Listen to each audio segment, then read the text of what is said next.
الصبح بدا من طالعتی. فرمایا جب بھی جہنم میں ایک جماعت ڈالی جائے گی لوگوں کی تو جہنم کے جو پہرے دار ہیں وہ پوچھیں گے الم یاتکم نذیر، کیا تمہارے پاس اس آگ سے ڈرانے والا کوئی نہیں آیا؟ قالوا، تو وہ جواب میں کہیں گے بلا، کیوں نہیں، قد جاءنا نذیر، ہمارے پاس ڈرانے والا آیا تھا۔ اس سے پتہ چلتا ہے کہ جہنم کی آگ کی خبر وہ ہر ایک کے پاس پہنچے گی، اور یہ بات بھی یقینی ہے کہ ہر جگہ پیغمبر نہیں جاتے، مگر اللہ پیغمبروں کی دعوت کو دنیا کے کونے کونے تک پہنچا دیتے ہیں، پھیلا دیتے ہیں۔ قرآن کی اس آیت سے پتہ چلتا ہے جہنم کی آگ کی خبر اللہ نے پیغمبروں کے ذریعے لوگوں تک پہنچائی ہے کہ اگر تم اللہ کی دعوت پر لبیک نہیں کہو گے تو تمہارا ٹھکانہ جہنم کی آگ ہے۔ تو یہ دعوت تو ہر ایک تک تقریباً پہنچ چکی ہے، میڈیا کے ذریعے اور ٹیلی ویژن کے ذریعے، یعنی میڈیا، ٹیلی ویژن میڈیا کا حصہ ہے، سوشل میڈیا کے ذریعے، علماء کے بیانات کے ذریعے۔ ابھی پرسوں ایک نوجوان آیا جو سکھ مذہب سے اس کا تعلق تھا، جس نے اسلام قبول کیا۔ اسلام تو خیر پہلے قبول کر چکے تھے، لیکن معلومات کے لیے تو میں نے ان سے پوچھا کہ آپ کو کیسے اسلام کی طرف رغبت ہوئی؟ پتہ چلا جی واٹس ایپ کے ذریعے احادیثیں شیئر ہوتی تھیں تو ان کی فطرت نے اپیل کیا کہ بھئی یہ جس کے ارشادات ہیں وہ کون ہے جس کی ایسی پاکیزہ تعلیمات ہیں، احادیث آتی ہیں نا۔ تو ان میسیجز نے سوچنے پر مجبور کیا کہ بھئی اسلام کو پڑھنا چاہیے، سمجھنا چاہیے، اور بالآخر وہ اسلام لے آئے۔ میں نے ان سے ایک بات کہی، میں نے کہا دیکھو مجھے تو جتنے بھی غیر مسلم ہیں ان کے بارے میں یہ سوال ہوتا ہے، اشکال ہوتا ہے کہ یہ غور کیوں نہیں کرتے، یہ کیوں غور نہیں کرتے؟ اسلامی ملکوں میں جو غیر مسلم رہتے ہیں جب اذان کی آواز گونجتی ہے تو کیوں غور نہیں کرتے کہ یہ صداؤں میں اللہ اکبر کے نعرے کیوں لگائے جا رہے ہیں؟ مسلمانوں کی اذان ہندوؤں کی اذان کی طرح نہیں ہے۔ اسی طرح بدھسٹ کی جو ایک دعوت ہے، جب وہ اپنے عبادت گاہ کی طرف بلاتے ہیں، اس میں اور مسلمانوں کی دعوت میں زمین آسمان کا فرق ہے۔ یہ فرق ہی غیر مسلم کو سوچنے پر مجبور کر دے۔ اتنی جاندار دعوت عبادت کے لیے بلانے کے لیے کسی مذہب کے پاس نہیں ہے۔ اگر کوئی غیر مسلم صرف اذان پہ ریسرچ کر لے تو اسے اسلام سمجھ میں آ جائے گا۔ کتنی پاکیزہ تعلیمات ہیں جو دن میں 5 دفعہ صدائیں لگائی جاتی ہیں، اور جن غیر مسلم ممالک میں اذان پر پابندی ہے تو وہاں بھی میڈیا کے ذریعے، ٹیلی ویژن کے ذریعے حرم کی اذانیں پہنچ رہی ہیں۔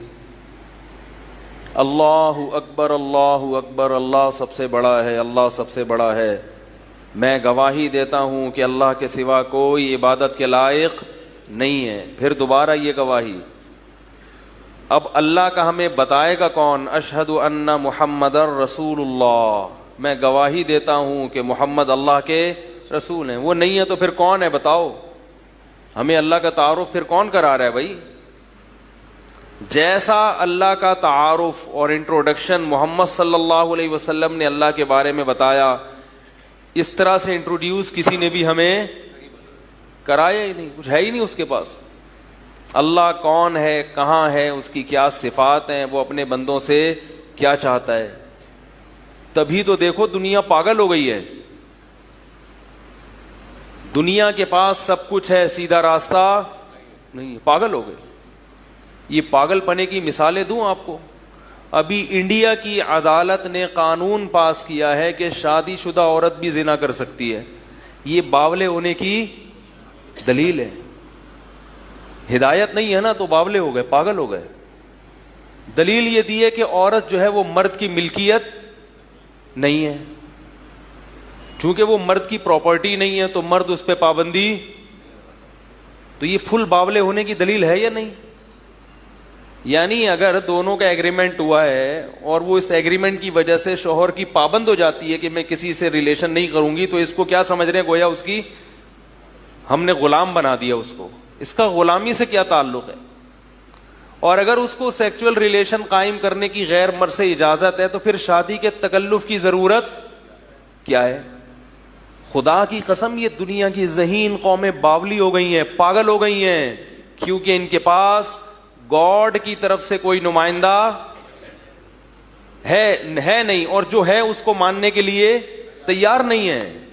یہی تو پاگل ہونے کی دلیل ہے. اور انڈیا والے خود باولے نہیں ہوئے, انہیں گورے باولے کر رہے ہیں. نہیں آئی بات میرا خیال ہے. جب آپ کے پاس خود کوئی تعلیم نہیں ہوتی, فالو تو کرنا ہے نا کسی کو, تو آپ ایسے لوگوں کو فالو کرنا شروع کر دیتے ہو جن کے برحق ہونے کی آپ کے پاس کوئی دلیل نہیں, کیونکہ اپنا تو کچھ ہے نہیں. ہندوؤں کے اپنے مذہب میں جو تعلیمات ہیں وہ ناقص ہیں, اور وہ ایسی ہیں کہ اسے کسی کی بھی فطرت بھی اپیل نہیں کرتی. وہ فطرت کو اپیل کرتے ہی نہیں ہے, وہ تعلیمات کرتی ہی نہیں ہے وہ تعلیمات. تو گوروں کو دیکھ رہے ہیں کہ وہ ترقی یافتہ ہیں, تو چلو وہ اتنی انہوں نے کامیابی ان کے قدم چوم رہی ہے تو ہم چلو انہی کے پیچھے چلتے ہیں. تو وہ ججز نے BBC میں پوری رپورٹ شائع ہوئی ہے. ججز میں بحث یہ ہوئی کہ بھئی کیوں پابندی لگائیں. تو یہ ایسی چیزیں نہیں ہیں جن پر دلائل سے بحث کی ضرورت ہو. یہ جب انسان سٹھیا جاتا ہے, باولا ہو جاتا ہے, تو باولے آدمی کو دلائل سے بات کرنا, بولو بھائی. اسی طرح گے میرج کی اجازت دے دی, لڑکا لڑکے سے شادی کرے گا, یہ بھی باولے ہونے کی, یعنی اس پہ دلائل نہیں دیے جائیں گے. لوط علیہ السلام کی جو قوم ہے نا وہ پیغمبروں کی تعلیمات سے ہٹی, تو اس میں بھی یہ باولا پن آ گیا تھا. وہ بھی گے میرج کو انہوں نے کیا کر دیا, الاؤ. تو لوط علیہ السلام نے کیا دلیل دی, وَتَذَرُونَ مَا خَلَقَ لَكُمْ رَبُّكُمْ, تمہارے رب نے تمہارے لیے عورت کو پیدا کیا ہے, مرد کے لیے مرد کو پیدا نہیں کیا. تمہیں کیا ہو گیا, تم کیا کر رہے ہو؟ خدا کی قسم شکر ادا کرو مسلمانوں, مسلمان. جب یہ قانون میں نے پڑھا نا BBC میں, یہ خبر شائع ہوئی ہندوستان, میں نے کہا اے اللہ تیرا بہت بڑا فضل ہے, تو نے ہمیں کیا بنایا, مسلمان. کیونکہ جب سیدھا راستہ نہیں ہوگا تو اسی طرح انسان کیا ہوتا ہے, پاگل ہوتا ہے. ہمارے پاس محمد صلی اللہ علیہ وسلم کے بتائے ہوئے قوانین جو نبی کے نہیں ہیں, وہ کس کے ہیں, اللہ کے. محمد تو صلی اللہ علیہ وسلم تو وہاں سفیر ہیں, نمائندہ ہیں. نمائندہ کیوں ہیں؟ اس لیے کہ اللہ نے قرآن میں کہہ دیا, ما کان لبشر ان یکلمہ اللہ الا وحیا او من وراء حجاب او یرسل رسولا. اللہ کی عادت نہیں ہے کہ اپنے بندوں سے براہ راست ہم کلام ہو. مشرکین یہ کہتے تھے کہ اللہ ہر ایک کو الگ سے کیوں نہیں سمجھاتا کہ بھئی تم نماز پڑھو, تم روزہ رکھو, تم زکوٰۃ دو. اللہ نے کہا کہ اللہ کا قانون نہیں ہے کہ اللہ ہر ایک سے ہر ایک کو خود ان کے پاس جا کے سمجھائے. اللہ لوگوں میں کسی ایک کو منتخب کرتا ہے, اسے نمائندہ بنا کر اس پر یا تو براہ راست ہم کلام ہوگا اس سے, یا فرشتے کے ذریعے اس کو وہی بھیجے گا, اور وہ لوگوں کو اللہ کا پیغام پہنچائے گا. اور اس کے برحق ہونے کے دلائل اللہ دنیا کے سامنے واضح کر دے گا. وہ جھوٹا نہیں ہو سکتا. اگر وہ جھوٹا ہوا تو اللہ اس کا جھوٹا ہونا دنیا کے سامنے ثابت کر دے گا. جیسے کہ مرزا غلام احمد قادیانی کا جھوٹا ہونا اللہ نے دنیا کے سامنے ظاہر کر دیا. لیکن قادیانی اس کو سننے کے لیے تیار نہیں ہے, کسی عالم کے پاس بیٹھ کر تحقیق کے لیے تیار نہیں ہے. تو پھر میرے بھائی قرآن کے الفاظ ہیں انلزمکموہا وانتم لہا کارہون، تم سیدھا راستہ چاہتے نہیں ہو اور ہم زبردستی تمہارے ماتھے پہ سیدھا راستہ تھوپ دیں، ایسا نہیں ہوتا۔ میں نے بتایا نا قادیانی یہ ثابت کر لیں کہ مرزا غلام احمد شریف انسان تھا، نبوت اس کے بعد کی چیز ہے، شرافت پہ وہ بحث نہیں کر سکتے، شریف انسان تھا اس پہ بحث نہیں کریں گے، وہ بحث کو پیچیدہ بنانے کے لیے حضرت عیسیٰ کی حیات پہ آئیں گے ڈائریکٹ کہ حضرت عیسیٰ زندہ ہیں یا نہیں ہے۔ حضرت عیسیٰ کے زندہ ہونے یا نہ ہونے سے مرزا کی نبوت کا کیا تعلق بھائی؟ وہ ادھر لے جائے گا بات کو۔ تو ان سے جب بھی قادیانیوں سے بات کرو بولو بھائی ہم آپ کی کتابوں سے ثابت کریں گے کہ مرزا غلام احمد شریف آدمی نہیں تھا، شریف آدمی نہیں تھا وہ۔ تو میں یہ عرض کر رہا تھا دیکھو کہ اللہ تعالیٰ نے محمد صلی اللہ علیہ وسلم کو بھیجا اپنا پیغام لے کر، آپ نذیر ہیں، نذیر، آپ بشیر بھی ہیں اور نذیر بھی، آپ خوشخبری بھی دے رہے ہیں کہ جو اچھے اعمال کرے گا اس کے لیے جنت ہے، اور آپ ڈرا بھی رہے ہیں کہ جو برے اعمال کرے گا اس کے لیے جہنم کی آگ ہے۔ تو لوگ نہ ان کی دعوت کو سننے کے لیے تیار نہیں ہے، اور جب بھی حق کی مخالفت ہوئی ہے اس میں ذاتی بغض، جو ذاتی بغض ہے نا قومیت کی بیس پہ، یہ انسان کو ہمیشہ حق پر آنے سے روکتا ہے۔ پوری دنیا میں مسلمانوں کے ساتھ جتنا سوتیلا پن ظاہر کیا جا رہا ہے نا دنیا میں، اتنا کسی اور کے ساتھ نہیں، کیونکہ حق کس کے پاس ہے؟ مسلمانوں کے پاس۔ میں رہا ہوں غیر مسلموں میں بھی، ہندو لڑکی سکھ سے شادی کر لے اعتراض کوئی اتنا بڑا مسئلہ نہیں ہوتا، ہندو لڑکی عیسائی سے کرے کوئی اتنا بڑا مسئلہ، مسلمان سے کرے جان سے مارنے کی دھمکیاں۔ مذہبی آزادی کی بات سب کرتے ہیں، اسلام اجازت نہیں دیتا کہ جو ایک دفعہ مسلمان ہو کے واپس پلٹے اس کو اسلام پلٹنے کی اجازت نہیں دیتا، صاف طور پہ کہتے ہیں کہ اجازت نہیں ہے، آنے پر کوئی پابندی نہیں، آئے تو واپسی کا راستہ بند۔ اس پر تو بہت اعتراض کیا جاتا ہے کہ مسلمان شدت پسند ہوتے ہیں، لیکن آپ کتنے براڈ مائنڈڈ ہیں، آپ کی قوم میں اگر کوئی ہندو مسلمان ہونا چاہے اپنی مرضی سے تو آپ اسے ہونے دیتے ہیں؟ کتنے ہندو ہیں جنہوں نے اسلام قبول کیا مگر اپنا اسلام دنیا کے سامنے ظاہر، ابھی جامعۃ الرشید کے ایک استاذ ہیں ان کے ہاتھ پہ ماشاءاللہ درجنوں غیر مسلم مسلمان ہوئے اندرون سندھ، چند دن پہلے کی بات ہے، درجنوں ہندو مسلمان ہوئے ہیں، درجنوں، لیکن وہ خبر میڈیا پہ نہیں ہے، اور بہت پہلے بھی ہو چکے ہیں۔ اندرون سندھ بہت سارے ہندو ہیں جو باقاعدہ ان کا ایک ادارہ ہے وہاں اندرون سندھ کام کر رہے ہیں، وہ غریب آبادیوں میں، تو بہت سارے ہندو مسلمان ہوتے ہیں، لیکن ان کو مشکلات کس سے ہوتی ہیں؟ اپنی قوم سے۔ تو وہ کہاں گئے آپ کا براڈ مائنڈڈ ہونا اور وہ لبرل ہونا کدھر چلا گیا؟ تو اللہ تعالی نے محمد صلی اللہ علیہ وسلم کے ذریعے جنت اور جہنم کی خبر پوری دنیا میں پھیلا دی۔ اب اگر کوئی مسلمان اس خبر کو سننے کے لیے تیار نہیں، اس پہ غور کرنے کے لیے، کوئی غیر مسلم، تو یہ اللہ کا قصور نہیں ہے، اللہ غیر مسلم سے بھی پوچھے گا اور مسلم سے بھی پوچھے گا۔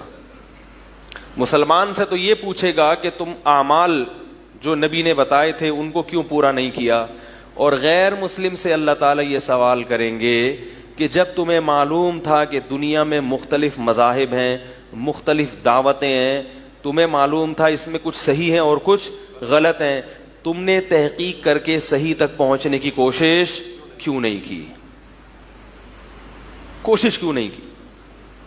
یہ بہانہ قیامت کے دن نہیں چلے گا کیونکہ میں سکھوں کے خاندان میں پیدا ہوا، اے اللہ اس لیے میں کیا تھا؟ سکھ تھا۔ میں ہندوؤں کے ہاں پیدا ہوا تو میں کیا تھا؟ ہندو تھا۔ میں عیسائیوں کے ہاں پیدا ہوا تو میں کیا تھا؟ عیسائی۔ ایک کرسچن سے میری بات ہوئی، عیسائی سے، اس نے بڑی اسلام کی تعریفیں کی، ہاں بھائی اچھا مذہب ہے۔ میں نے کہا پھر مسلمان کیوں نہیں ہو جاتے؟ تو مجھے کہتا ہے دیکھو اگر اللہ نے مجھے مسلم بنانا ہوتا تو مجھے مسلمانوں کے ہاں پیدا کرتا. اللہ نے مجھے کہاں پیدا کیا؟ عیسائیوں میں. اس کا مطلب میرے لیے یہی مذہب ہے. میں نے کہا اللہ نہ کرے آپ چوروں کے ہاں پیدا ہو جاتے تو پھر آپ کے لیے چوری کیا ہوتی؟ حلال ہو جاتی. آپ چرسیوں کے ہاں پیدا ہو جاتے تو چرس پینا حلال ہو جاتا ہے بھائی. ہم لوگ خان ہیں, انڈین خان. میرے سب بچوں کے نام کے ساتھ خان لگائے, آرڈر پہ لگوائے ہم نے باقاعدہ. میرے جب بیٹا پیدا ہوا محمد نام رکھا ہم نے, تو برتھ سرٹیفکیٹ میں اس کا نام رکھ دیا محمد ابن طارق, صرف محمد. تو میری والدہ گئیں بولی اس کے نام کے ساتھ خان لگاؤ, قوم ساتھ میں بولو بھائی آنی چاہیے. تو ہم کیا پتا چلے گا کون ہے بھائی, کہاں سے اٹھا کے لے آئے تھے اس کو. قوم ہوتی ہے تو پتا چلتا ہے بھائی یہ اس فیملی سے. تو ہمارے ایک استاد سے خالص پٹھان, ہم تو انڈین پٹھان ہیں نا, وہ بالکل اوریجنل والے پٹھان نہیں ہوتے, کوئٹہ کے پہاڑی پٹھان تھے. میں نے ان کو بتایا کہ میں نے بچے کا نام محمد رکھا تو خان نہیں لگایا, بھول گیا, رہ گیا. تو میری والدہ کو غصہ آیا, انہوں نے کہا اس کے نام کے ساتھ کیا لگے گا؟ خان لگے گا. تو وہ اتنا خوش ہوا, انہوں نے کہا تمہاری والدہ نے پٹھان ہونے کا حق ادا کر دیا. واقعی غیرت مند ماں ہے کہ بھائی نسب تو قوم تو ساتھ لگے نا. قومیت قوم پرستی تو درست نہیں ہے, لیکن پیدا تو کسی قوم میں ہی ہوتا ہے نا. اب آپ کسی کہ تمہاری قوم کیا کہہ رہے ہیں, وہ کچھ بھی نہیں ہے. اس کا مطلب عیدی سینٹر سے ملے ہو آپ, کچھ بھی قوم نہیں ہے تو کہاں سے دریافت ہوئے ہو؟ پھر عیدی سینٹر سے. کوئی لنک بنتا ہے کہ آپ کو پتہ ہی نہیں ابا کون ہے آپ کا. تو کیا بات کر رہا تھا؟ ہاں, تو میں نے ان سے کہا کہ پھر اس کا مطلب ہے کہ اگر چوروں کے ہاں پیدا ہو جاتے تو چور. اور پھر میں نے کہا فرق اتنا زیادہ ہے. میں نے کہا پھر جو ہندوؤں کے یہاں پیدا ہو رہا ہے آپ اس کو بھی غلط مت کرو کہو, کیونکہ عیسائیت میں بت پرستی حرام ہے نا, بت پرستی. اور ہندو کس کے سامنے جھک رہا ہے؟ بتوں کے سامنے. اور انجیل میں یہ لکھا ہوا ہے کہ بت پرستی کرنے والا کبھی بھی جنت میں نہیں جائے گا. میں نے کہا ایک طرف آپ جس کتاب کو فالو کر رہے ہو وہ کتاب کہہ رہی ہے کہ ہندو جنت میں نہیں جا سکتا, اور دوسری طرف آپ کہہ رہے ہو اگر وہ ہندوؤں میں پیدا ہو گیا تو ٹھیک ہے, اب اس کو ہندو بننے کی اجازت ہے. میں نے کہا یہ غلط ہے. جب بلوغت کی دہلیز پہ قدم رکھ لیے, نابالغ ہے مر گیا تو پھر پوچھ نہیں ہے, کہ نابالغ کو تو عقل ہی نہیں ہوتا نا, وہ کہاں. لیکن جب آپ شعور پیدا ہو گیا آپ کے اندر, آپ بالغ ہو گئے, اللہ نے عقل دے دی, تو آپ کو سوچنا پڑے گا کہ میرے والدین دین برحق پہ ہیں یا نہیں ہیں. یہ سوچنا پڑے گا آپ. تبھی بڑے بڑے غیر مسلم جنہوں نے بڑی بڑی قربانیاں دی ہیں, جن کی سمجھ میں یہ بات آ گئی. چند دن پہلے, ابھی اسی ہفتے کی بات ہے, انڈیا سے ایک ہندو خاتون کا فون آیا. خاتون میں اس لیے کہہ رہا ہوں کہ ایک تھوڑا سا مہذب لفظ ہے نا خاتون, ورنہ وہ خاتون ہی لڑکی ہے, نو عمر ہے, نو عمر خاتون ہے. فون آیا کہ میں نے اسلام قبول کیا. بہت ہائی پروفائل ایجوکیٹڈ لڑکی, پڑھی لکھی خاتون, اسلام قبول کیا ہے اور کسی نے بھی تبلیغ نہیں کی تھی. خود سے ہی بار بار ضمیر نے ملامت کی, بھئی دیکھو ریسرچ کرو, تحقیق کرو کیا ہے یہ. اور اللہ نے اس کو اسلام کی توفیق دی, مگر خاندان کے سامنے ظاہر نہیں کی. چھپ کے نمازیں, چھپ کے روزے, کتنی ہمت ہے, کتنی بڑی ہمت کی بات. تو جس کی سمجھ میں بات آ جاتی ہے وہ بڑی سے بڑی قربانی دینے کے لیے. تو میں نے اس کو کافی سمجھایا. میں نے کہا دیکھو آپ کے گھر والے دباؤ ڈالیں گے, آپ نے اسلام چھوڑنا نہیں ہے. اس نے کہا میں نے یہ عزم کیا ہے, میری جان چلی جائے, مجھے قتل کر دیں, میں اب اسلام سے پیچھے ہٹنے والی, اسلام سے میری جان چلی جائے, مجھے قتل کر دے, میں اسلام سے پیچھے ہٹنے والی نہیں ہوں میں. تو میرا ایمان بڑا. میں نے کہا دیکھو ایک عورت ہو کے, کمزور ہو کے اللہ نے کس قدر ہمت دی ہے. تو بھائی جس کی سمجھ میں آ جاتا ہے نا, اور سمجھ میں کس کے آتا ہے, جو سمجھنے کی کوشش کرتا ہے, تو اس کو سمجھ میں آئیں گی یہ باتیں. تو اللہ تعالیٰ نے رسول اللہ صلی اللہ علیہ وسلم کو نذیر بنایا, ڈرانے والا. آپ ڈرا رہے ہیں جہنم کی آگ سے, لوگ آپ کی آواز کو سننے کے لیے تیار نہیں ہے, ٹائم ہی نہیں ہے. فلموں سے, ڈراموں سے, کرکٹ کے میچوں سے ٹائم ملے گا تو آج دن بھر کی ایکٹیویٹیز کیا ہیں؟ صبح اٹھتے ہیں آفس چلے گئے, اٹھتے ہی نہیں ہیں پہلے تو صبح کو, 10 بجے اٹھ کے ناشتہ کیا آفس چلے گئے, آفس میں جائیں دیکھا کہ باس اگر نگرانی صحیح طریقے سے کر رہا ہے تو تھوڑا ٹھش پش کر لیا, وہاں بیٹھ گئے, نہیں کر رہا تو گٹ کے چائے پہ ٹائم ضائع کیا, گپے لگائیں, شام تک ہوتے ہوتے ہوتے ہوتے 8-9 بجے گھر پہنچتے ہیں, کسی کام کے رہتے ہی نہیں. پھر تھوڑا سا گھر والوں سے سلام دعا کر کے باہر گٹر کے ڈھکن پہ بیٹھ گئے آ کے, یا تھڑے پہ بیٹھ گئے آ کے. پھر وہ پرانے لونڈے لپاڑے گلی محلے کے جتنے, ہاں بھائی کیا چل رہا ہے, کوئی سنوکر کلب میں گھس گیا جا کے, کسی نے کیا کہ چلو حلیم پکا لیتے ہیں, فارغ بیٹھے ہوئے ہیں, محرم بھی سیزن بھی چل رہے ہیں, کیا خیال ہے, سیزن بھی چل رہا ہے جو چلو کیا کر لیں بھائی, حلیم ہی پکا لو, پوری رات کیا ہو رہے ہیں, گھوٹے لگ رہے ہیں. تو کوئی میچز اگر شروع ہو جائیں تو پھر سارا دن ٹی وی کے آگے بیٹھے ہیں, سارا دن ٹی وی کے آگے, بیوی کے سامنے بیٹھنے کے لیے تیار نہیں ہے, بیوی بھی ٹی وی کے آگے اور شوہر بھی ٹی وی کے آگے. تو وہ میچ دیکھ رہے ہیں, پھر میچ جب ختم ہوتا ہے تو پھر اس پہ جو تبصرے ہوتے ہیں ان میں ٹائم ویسٹ. پھر اس کے بعد کوئی جیت گیا ورلڈ کپ میں, ہار گیا تو پھر وہ کھلاڑیوں کے جو انٹرویوز آتے ہیں کہ اصل میں وہ آفریدی نے اس دفعہ کچھ زیادہ اچھی پرفارمنس نہیں دکھائی, اصل میں وہ تھوڑے سے ایکچولی کچھ ذہنی دباؤ میں تھے, اور کچھ میچ فکسنگ بھی ہوئی ہے, کچھ نہیں ہوئی ہے. انتہائی فضول چیزوں میں ٹائم. دنیا کے سب سے فضول لوگ فنکار اور اس کے بعد کھلاڑی ہوتے ہیں, یاد رکھو, جن کو دنیا سب سے زیادہ عزت دے رہی ہے. یہ میرا ملفوظ ذہن میں بٹھا لیں, سب سے فضول ترین قوم دنیا کی جو لوگوں کا سب سے زیادہ ٹائم برباد کرتی ہے اور غیر ضروری چیزوں میں بلکہ گناہوں میں لوگوں کو ڈالتی ہے, وہ ہے ایکٹر, فنکار اور اداکار, گلوکار, فنکارائیں, اداکارائیں. یہ ٹائم ویسٹنگ کا سب سے بڑا ذریعہ ہے اور انٹرٹینمنٹ کے نام پہ لوگوں کو بے حیائی کے دلدل میں دھکیلنے کا سب سے بڑا ذریعہ ہے. پوری دنیا میں جو بے حیائی پھیلی ہے نا, زنا اور جبری زنا, تشدد, اور جو لوگ بن چکے ہیں, ایک عجیب سی ایک سچویشن ہے کہ ہر آدمی ایک شہوت پرست ہو کے گھوم رہا ہے وہ. تو یہ سب چیزیں کہاں سے آئی ہیں؟ ڈراموں اور فلموں سے. انٹرٹینمنٹ کے نام پہ پوری قوم سے شرم و حیا نکل گئی. لڑکیاں ڈانس کر رہی ہیں, لوگ دیکھ رہے ہیں, ان کے ناچ دیکھ دیکھ کے, ان کے ننگے بدن دیکھ کے خوش ہو رہے ہیں. اس کو کیا نام دیا جا رہا ہے؟ فن. اس کو کیا نام دیا جا رہا ہے؟ فن. کہتے ہیں اس میں بڑے گٹس اللہ نے اس کو دیے ہیں, بڑا اچھا سا ناچ لیتی ہے یہ, اور یہ بڑے اچھے سے ٹھمکے لگا لیتے ہیں. ایک صاحب میرے سامنے مائیکل جیکسن کی تعریف کر رہے تھے, مفتی صاحب اس کا ڈانس دیکھ کے دیکھو, خدا کی قسم ایسا ڈانس. کہہ رہے یہ بالی ووڈ وہ لالی ووڈ سب تیل بیچتے ہیں اس کے سامنے. میں نے کہا ظاہر ہے امریکن ہے تو محنت کی ہوگی, بہت اچھا ناچتا ہوگا, لیکن کر کیا رہا ہے؟ ناچ ہی رہا ہے نا بھائی, بہت اچھا کر رہا ہے, لیکن کیا کر رہا ہے؟ ڈانس بہت اچھا کر رہا ہے. ٹھیک ہے, تو ناچنا یہ بندروں کی صفت ہے. بندر لنگوروں کی طرح ادھر پھدک رہا ہے, ادھر پھرک رہا ہے, ادھر جا رہا ہے, ادھر جا رہا ہے. تو یہ انسان جو ایک مہذب اللہ نے اس کو مسجود ملائکہ بنایا ہے, اس پہ ناچنا سوٹ بولو بھائی.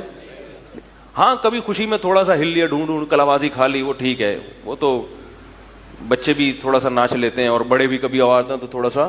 ہم افغانستان میں وہاں سنتے ہیں کہ وہ, یا ادھر KPK میں بھی دیکھا ہے کہ وہ شادی ہوتی ہے نا, تھوڑا سا لڑکے ڈھول بج رہا ہوتا ہے, تھوڑا سا اچھل کود ہو رہی ہوتی ہے. اس حد تک اتنا برا نہیں ہے, لیکن اسی اچھل کود کو باقاعدہ محنت کر کے اس پہ کورس کرنا, ٹھیک ہے نا, ٹھیک ہے نا. ایک ہوتا ہے نا خوشی میں تھوڑا سا ہل لی, کلابازی کھا لی, چلتا ہے, لیکن باقاعدہ اس کو آفیشلی 15 سال اس پہ لگا دینا کہ میں تمیز سے اچھل سکوں. تو مجھے انہوں نے نا مائیکل جیکسن کا کلپ دکھایا, مائیکل جیکسن کا کیا دکھایا, کہہ رہے کہ یہ ذرا دیکھیں ڈانس کیسے کرتا ہے. تو میں نے کہا اس کی ہڈیاں ٹوٹ کے گر جائیں گی. جس طرح سے وہ کر رہا تھا نا, تھوڑی دیر دیکھا, اللہ تعالیٰ معاف فرمائے, اسی نیت سے دیکھا, میں نے کہا دیکھیں تو صحیح ہے کیا, یہ کیا کر رہا ہے. تو وہ گردن کو یوں لے جا رہا ہے, پھر یوں. میں نے کہا بہت باقی بڑا عجیب کام کر رہا ہے, کر بہت ہی عجیب رہا ہے, یہ مسلمان یہ کام نہیں کر سکتے اور کرنا بھی نہیں چاہیے, لیکن یہ انسان پہ زیب نہیں دیتا. تو جتنے یعنی سب سے زیادہ گناہوں کی دلدل میں دھکیلنے والے کون ہیں؟ فنکار. دنیا کے سب سے فضول لوگ بھی یہی ہیں. اس کے بعد دوسرے نمبر پہ سب سے زیادہ ٹائم ویسٹ کروانے والے کون لوگ ہیں؟ کھلاڑی. سمجھ رہے ہو؟ پہلے میچز ہوتے ہیں گھنٹوں گھنٹوں, اس کے بعد ان پہ کیا چلتے ہیں؟ تبصرے. پاکستان کیوں ہارا, ایکچولی یہ ہوا تھا, اس نے جو ہے نا وہ فیلڈنگ میں تھوڑی سی, میں تو پہلے ہی کہہ رہا تھا, وہ مجھے تو کھلاڑیوں کے نام بھی نہیں آتے نا. آفریدی ابھی چل بھی رہے ہیں کہ ریٹائر ہو گئے؟ ریٹائر ہو گئے. اچھا, تو اور کون سا تھا؟ شعیب ملک, شعیب اختر, اسپیڈ اختر نام رکھا ہوا تھا لوگوں نے اس کا. تو وہ جناب آج کل اصل میں اس کی کمر میں پین تھا, اصل میں یہ تھا فلانا ڈیم. چھوڑو یار, گیند اور بلے کا ڈنڈے سے گیند اٹھا کے باہر پھینک دی, نکل گئی ٹھیک ہے, نہیں نکلی تو ہار گئے. کیا ہو گیا اس میں؟ اتنا کیوں اس کو سر پہ مسلط کر رہے ہو؟ اتنا کیوں عزت ذلت کا معیار سمجھ رہے ہو؟ بھائی کرکٹ میں ہوتا ہے کیا ہے, گیند اٹھا کے لائے گا, وہ 3 ڈنڈے کھڑے ہوئے ہیں, اس کا دل چاہے گا ان 3 ڈنڈوں کے اندر میں گیند جائے, اور سامنے جو ڈنڈا لے کے کھڑا ہوا ہے وہ کہے گا نہیں گیند کو اٹھا کے کہاں پھینکوں, تو کبھی پھینک دیتا ہے کبھی نہیں پھینکتا. پھینک گیا تو ہاں وہ تھوڑا سا ہلا گلا ہو گیا, نہیں پھینکا تو چلو ہاں چلو کوئی بات نہیں یار, ختم. لیکن ایسا نہیں ہے, اس کو پتہ نہیں کیا سمجھتے ہیں. انڈیا پاکستان پہ کوئی بارڈر پہ جنگ ہو رہی ہو, اس میں اتنے جذباتی نہیں ہو جاتے. گیند اور بلے کے ساتھ آپ کے ایسے جذبات, خدا کی قسم اس کے بارے میں قیامت کے دن سوال ہوگا. الہذا خلقتم, اس کے لیے اللہ نے تمہیں پیدا کیا تھا. افا حسبتم انما خلقناکم عبثا, اللہ قیامت کے دن کہتے ہیں میں پوچھوں گا کیا تم نے یہ گمان کر رکھا تھا ہم نے تم کو بیکار پیدا کیا ہے؟ ان فالتو چیزوں میں اتنی دلچسپی. افا حسبتم, بھائی مسجود ملائکہ ہے, انسان کو دنیا میں لانے کے لیے انتظام کیا گیا ہے, یہ اتفاق سے پیدا نہیں ہوا. پوری کائنات انسان کے لیے سجائی گئی ہے, پوری کائنات انسان کے لیے بنائی گئی ہے. پھر جب پیدا کیا فرشتوں کو اعتراض ہوا کہ کیوں, اللہ نے کہا اعلم ما لا تعلمون, اس کے بارے میں وہ کچھ جانتا ہوں جو تم نہیں جانتے. پھر فرشتوں کو حکم دیا اس کو سجدہ کرو, بہت عظیم مخلوق پیدا کر رہا ہوں. فرشتے جب یہ دیکھتے ہوں گے کہ کرکٹ کے چھکوں پہ کیسا 2-2 فٹ اچھل رہے ہیں یہ پوری قوم, اور چوکوں اور چھکوں پہ جناب ایسے ان کے جذبات, کسی کو ہارٹ اٹیک ہو رہا ہے, کوئی بے ہوش ہو رہا ہے, کوئی خوشی سے پاگل ہو رہا ہے, کسی کے آنکھوں سے آنسو نکل رہے ہیں, تو فرشتے کہتے ہوں گے اللہ اس کو سجدہ کرایا تو نے, اس سے زیادہ مہذب تو ہم ہیں. نسبح بحمدک ونقدس لک, جو ہر وقت باوضو ہو کے تیری حمد و ثنا کرتے ہیں, اس کو بنا دیا تو نے مسجود ملائکہ. اللہ کو پتا تھا ایسے لوگ ہوں گے, اس لیے اللہ نے کہا اعلم ما لا تعلمون, میں جانتا ہوں وہ جانتا ہوں جو تم نہیں جانتے. کیا مطلب, اس کے علاوہ بھی کچھ لوگ ہوں گے, سارے ایسے نہیں ہو جائیں گے. تو اس لیے میرے بھائی سارا دن انہی فضولیات سے فرصت ملے گی تو اللہ کے پیغمبروں کی دعوت سننے کا ٹائم ملے گا آپ کو. انہوں نے کیا کہا ہے, ہم کیوں دنیا میں آئے, کیوں پیدا ہوئے, ہم سے کن باتوں کا قیامت کے دن سوال ہوگا. ان سوالات کی تیاری کے لیے ٹائم نہیں ہے, سننے کے لیے ٹائم نہیں ہے, تو تیاری کے لیے کہاں سے ٹائم ہوگا. یہی وجہ ہے کہ بڑے بڑے فنکار اور گلوکار ہم نے دیکھے ہیں کہ جن کو جب سمجھ میں بات آئی تو انہوں نے شوبز کو ہمیشہ کے لیے چھوڑ دیا. آپ سے ایک فلم نہیں چھوڑی جا رہی, اور وہ جو فلموں میں ہیرو آیا کرتا تھا اس نے ہمیشہ کے لیے فلم انڈسٹری کو لات مار دی. اس کو پتا چل گیا کہ مجھے اللہ نے کیوں بنایا ہے, مگر اس کی فلم دیکھنے والے کو پتا نہیں چل رہا کہ اللہ نے مجھے کیوں بنایا ہے. بڑی بڑی قربانیاں ہیں. آج دیکھو علماء کے پاس جو لوگ بیعت ہیں, جو ان سے تعلق ہیں, ان میں بڑے بڑے گلوکار بھی ہیں. امریکہ کے گلوکار ہیں بڑے بڑے جنہوں نے توبہ کی ہے, جو توبہ کر کے اسلام کی طرف آئے اور ان چیزوں کو ہمیشہ کے لیے. خیر سعید انور کو دیکھو, کھلاڑی تھا نا بہت بڑا, ایسی توبہ کی ہے کہ اب اس کا نام بھی کہیں پلیئر کے طور پر بولتے کیوں نہیں. اور بھی بہت سو نے توبہ کی مگر کی تھوڑا تھوڑا ٹچ میں. چلو اچھا ہے, اللہ ان کی مغفرت کرے, کوئی کوتاہی ہے تو اللہ معاف کرے, کچھ تو آئے. لیکن سعید انور جو ہے نا کھلاڑی, انہوں نے پلٹا کیسا کھایا ہے, بولو بھائی. چھوڑ دیں, توبہ کی ہے تو بس سب کچھ. آج ہمارے کسی نوجوان کو گیند اور بلہ پکڑا دو, وہ اس امید پہ کھیلنا شروع کر دیتا ہے شاید میں بھی بین الاقوامی ٹیم کا حصہ بن جاؤں, نیشنل اپنی قومی ٹیم کا حصہ بن جاؤں. ہمارے محلے میں ایک صاحب تھے, وہ ٹیم میں شامل ہونے کی کوشش کی. اس نوجوان نے بہت محنت کی, فٹ بالر تھا وہ, تو جو فٹ بال کی جو ٹیم ہے نا وہ چاہتا تھا میں اوپر سطح پہ جاؤں. کئی سال اس نے فٹ بال میں لگائے, ایکسرسائز, اور اتنا بہترین فٹ بالر بن گیا تھا, مگر اس کی سلیکشن نہیں ہو سکی. تو مینٹلی کیا ہو گیا, سیٹنگ آؤٹ. تو اس سے کوئی بولے کہ بھائی تم تو کرکٹ کی زیادہ ہمارے ہاں ملک میں ویلیو ہے فٹ بال سے. اس سے کوئی پوچھے کہ تم تو فٹ بال میں جا رہے تھے, نہیں جا سکے, تمہارا مینٹل, تمہاری سیٹنگ آؤٹ ہو گئی. ہم ایسے کھلاڑیوں کو بھی جانتے ہیں جو اوپر تک پہنچ چکے تھے مگر انہیں چھوڑ دیا بالکل. تو جب بات سمجھ میں آ جاتی ہے تو بادشاہ چھوڑنا بھی آسان, کھیل چھوڑنا یا فلم انڈسٹری سے توبہ کرنا یہ تو بہت بات کی چیز ہے. وہ بادشاہ سے بھی توبہ کر لیتے ہیں اگر ظلم کر رہے ہوں. اور جب بات سمجھ میں نہیں آتی تو میرے بھائی پھر دیکھتے رہو سارا دن ٹی وی کے آگے کرکٹ کے میچ. اور جب میں بیان کرتا ہوں تو بولتے ہیں ان مولویوں کو پتہ نہیں کیوں تکلیف ہوتی ہے ہمارے کرکٹ دیکھنے سے. میرا بیان ہوا تو اس پہ ایسے ہی کمنٹس آئے تھے لوگوں کے کہ مولویوں کو پتہ نہیں کیوں تکلیف ہو رہی. ہم اگر ملک کی محبت میں کرکٹ کے میچ دیکھ رہے ہیں تو کیا جا رہا ہے, ملک کی محبت میں تم اپنا ٹائم ویسٹ کر رہے ہو. سمجھ رہے ہو کیا کر رہے ہو, اپنا ٹائم ویسٹ کر رہے ہو. کہہ رہے ہیں اس میں کون سا ناجائز ہے, کیا ٹائم ویسٹ ہو رہا ہے آپ کا بہت زیادہ. کوئی ویژن بناؤ, کوئی مقصد بناؤ, اس مقصد تک پہنچنے کی کوشش کرو, اور اس مقصد کے درمیان میں جو بھی چیز رکاوٹ بنے گی اس رکاوٹ کو اپنے راستے سے ہٹا دو. بولے ہم نے یہ ہدف ہے, یہاں تک پہنچنا ہے, اس میں کرکٹ رکاوٹ بن رہا ہے اس کو لات مار دو, اس میں ڈرامے فلمیں رکاوٹ بن رہے ہیں ہٹا دو اس کو راستے سے.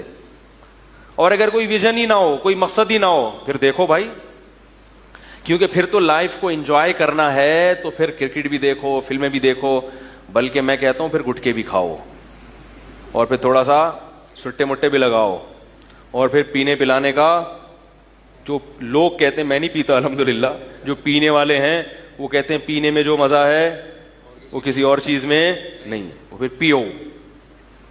کیا کرو بھائی, پیو, پھر اس میں بہت مزہ آتا ہے, سنا ہے. ٹھیک ہے, تو پھر تمیز سے مزے اڑاؤ نا. پھر یہ کہ آدھے تیتر آدھے بٹیر. قرآن مجید میں اللہ تعالیٰ کے ارشاد ہے, قد افلح المؤمنون الذین هم فی صلاتهم خاشعون والذین هم عن اللغو معرضون. مومنین کامیاب ہو گئے جو نمازوں میں خشوع پیدا کرتے ہیں اور لغویات سے اعراض کرتے ہیں. لغو کام جس کا نہ دین کا کوئی فائدہ نہ دنیا. میں آپ کو انٹرٹینمنٹ سے یا تفریح سے منع نہیں کر رہا, ٹائم ویسٹنگ سے منع کر رہا ہوں. تفریح وہ کرو جو صحت کے لیے بھی اچھی ہو اور اس میں کچھ نالج بھی ہو. آپ کو کرکٹ کی نالج سے کوئی فائدہ نہیں ہے. ایک صاحب کہہ رہے مجھے سب پتا ہے کہ ظہیر عباس نے کتنے چھکے مارے تھے, میاں داد نے کتنی سینچریاں بنائی تھیں, اور پوری رپورٹیں پرانے پلیئر کے بارے میں بھی سب کا پتا ہے. ایسے لوگ ہوتے ہیں, اتنی دلچسپی ہے کرکٹ سے, جو پوچھو بتائیں گے. میں نے کہا میری نظر میں ان چیزوں سے جاہل رہنا یہ معلومات سے. ہم بھی بڑے کرکٹ کے کھلاڑی رہے تھے مگر اب نام بھی کھلاڑیوں کے معلوم نہیں. میں نے جب وہ آفریدی صاحب جامعۃ الرشید آئے نا تو میں نے بیان کا, میں نے کہا وہ پورا نام ان کا کیا ہے, شاہد آفریدی. تو مجھے پورا نام معلوم نہیں تھا. میں نے کہا پورا نام آپ لوگوں سے پوچھا تو اس پہ کسی نے کمنٹس کیے یہ مولوی بہت فنٹر بننے کی کوشش کرتا ہے, ایسا گھننا بن رہا ہے, اس کو شاہد آفریدی کا نام ہی نہیں پتا. اس کو نہیں پتا تھا کہ ہم واقعی اتنے بے وقوف ہیں کہ ہمیں نام معلوم نہیں ہے, واقعی نام معلوم نہیں ہے ہمیں. کیونکہ جب ہم نے کرکٹ کو چھوڑ دیا, کرکٹ کھیلنا برا نہیں ہے, کھیلو, آپ میدان میں جا کے کھیلو, ایک کھیل ہے, ایک جائز تفریح ہے. لیکن بین الاقوامی میچز میں جو اتنی زیادہ دلچسپی لی جا رہی ہے اور سارا دن ٹی وی کے آگے بیٹھ کر دل کی دھڑکنیں, ایسی دھڑکن تو لوگ اپنے باپ اور ماں کو نہیں دیتے, پورے دل نکال کے میز پہ رکھ دیتے ہیں سامنے. کہ اب آفریدی تمہارے ہاتھ میں ہے یہ دل, تم نے چھکا مار دیا تو یہ دل دھڑکے گا, ورنہ یہ دل, اتنا باولا ہونے کی ضرورت بولو بھائی نہیں. ٹائم ویسٹنگ ہے, حلال حرام کی بات نہیں ہے, کرکٹ کو ناجائز کوئی بھی نہیں کہے گا, لیکن ایسی چیز میں ٹائم کیوں ضائع کر رہے ہو جس کا نہ دین کا فائدہ نہ دنیا کا.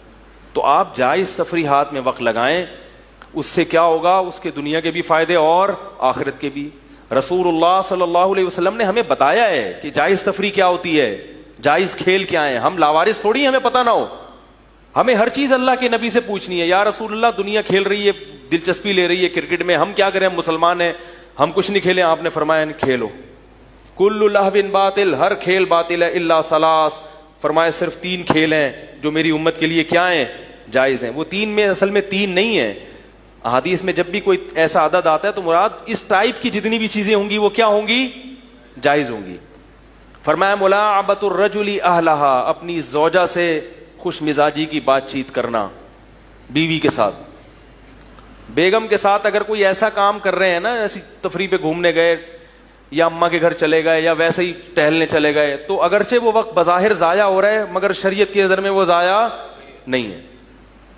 وہ شریعت اس کو ٹائم ویسٹنگ نہیں کہتی, کیونکہ اس سے تعلقات کیسے ہوتے ہیں, اچھے ہوتے ہیں. بیگم ملکی میں بھی ٹائم دیتا ہے بھائی, نیک آدمی ہے. بچوں پہ اچھے اثرات پڑتے ہیں, بچے وہ ہمارے ابو امی میں اتفاق سے محبت ہے بھائی. آج تو بیٹھے ہوئے باتیں کر رہے ہیں, ابو امی کے ساتھ کیا کر رہے ہیں, آج گپ شپ لگا رہے ہیں. ویسے گپ شپ کا ٹائم بھائی یہ تھوڑی کہ کوئی بھی فالتو میں آ کے بیٹھ جائے آپ گپیں شروع کر دیں اس کے ساتھ, ٹائم ویسٹنگ ہے. لیکن اللہ کے رسول صلی اللہ علیہ وسلم نے زوجہ کو اس سے کیا کیا, مستثنا کیا. دوسرا فرمایا کہ گھڑ سواری,